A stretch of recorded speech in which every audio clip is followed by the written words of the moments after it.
Hi, and welcome back to our tutorials on basic Photoshop image editing. This is Tim again. We're now on task number 3, and we're going to look at this old photograph, which you can see has got quite a bit of damage to it. Okay. I've seen a lot worse, but a lot of people find this to be really obnoxious. They say, God, can you fix this old photograph for me? All right.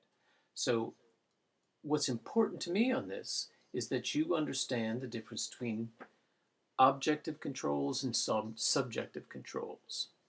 You are here studying photography, and so you need to know what these tools can do, but then you have to use your experience to apply those tools in a way that's more sophisticated than most people.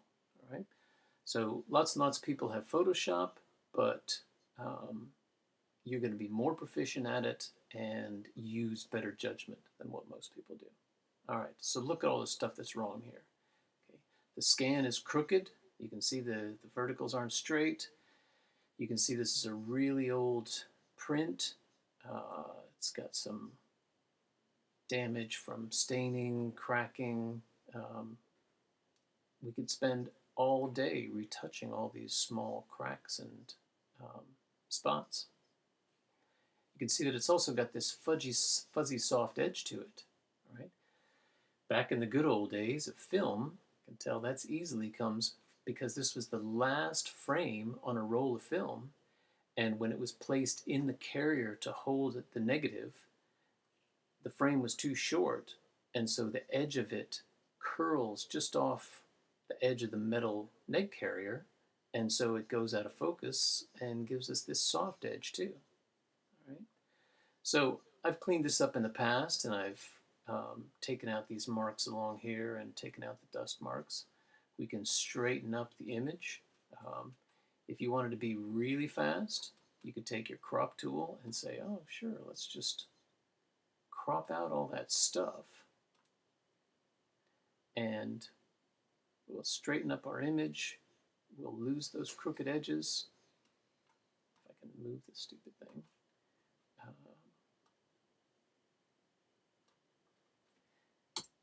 Hit our key, and ta-da! Now I can get on and retouch some of these cracks, but it takes away a huge amount. Okay. Now, for me, I'm not happy with that at all. Right? That old-fashioned photo paper that has the scalloped edge on it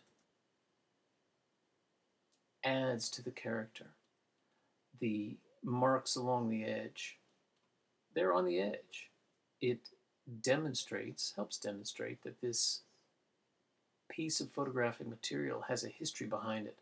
A little water stain up here at the top. And so consequently, I go back and I don't end up retouching that much, because the important part, this young man in the middle of the frame, the car, all those things are very clear. There's almost no damage on this young fella. So I don't see any need to do extensive retouching. Right? But if I want to, I can go in here to the clone tool. I can pick a brush size.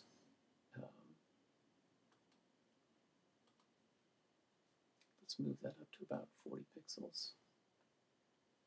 Come down here and select an area that I want to copy with.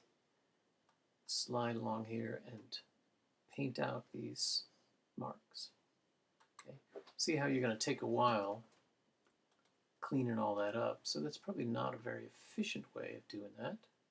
Okay. But using the clone tool is one of the first ways to take that off. We can also select an area, copy it, and paste it, and I can drag that white section, or cream section, whatever you want to call it, and line it up over other areas to remove those pieces. Okay. I don't really like doing that, because when you've got an old piece of fabric or an old piece of photographic material, see how you can get these little shading bits in there and you end up with those sharp edges, right? Which I then have to go back and retouch anyway. So I don't like that either. So we can select areas, copy and paste. We can use the clone tool, the rubber stamp tool, to clean things out. We could also go in here with the dodge tool, pick a slightly smaller brush. Let's keep it quite hard. And we can go in there and just click and drag. Let's zoom in a little bit so we can see it better. So all this is doing is lightening that area slightly. Bump my exposure up a bit, make it change quicker. So rather than painting white,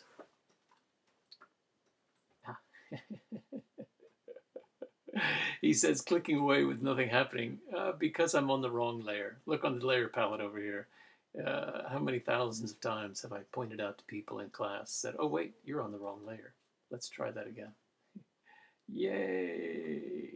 Okay, so here's a way of gently painting and lightening the pixels so you don't create an obvious overly white area. And again, you're going to use your kind of illustrator skills that you'll develop to lighten that up. So now my exposure is way too heavy.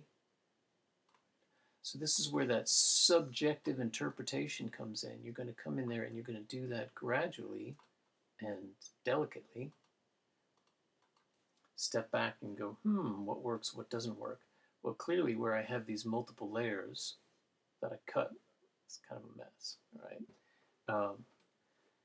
Clone tool works really well, but you need to go in and select small areas and work on those. So you can decide, right? This is the subjective part of it. How much effect do you want to have? So let's delete all these guys. If I do these layers that I don't like, I can just dump them in a little bin. And you can see those reappearing. So for me, after using this photograph and cleaning it up, I went back and looked at the original and said, you know what? I'm happy enough to leave it the way it was because my main subject here is very clear and isn't showing damage. And so for me, I'm not going to worry about cleaning up those edges really carefully. In each case, I think you should apply your judgment and decide what works. And we'll see later on in another photograph that has a lot of scratches and cracks to it, that then it's important to take out the ones that are distracting. But for this one, I'm going to leave that the way I found it. So see you on the next one. Thanks.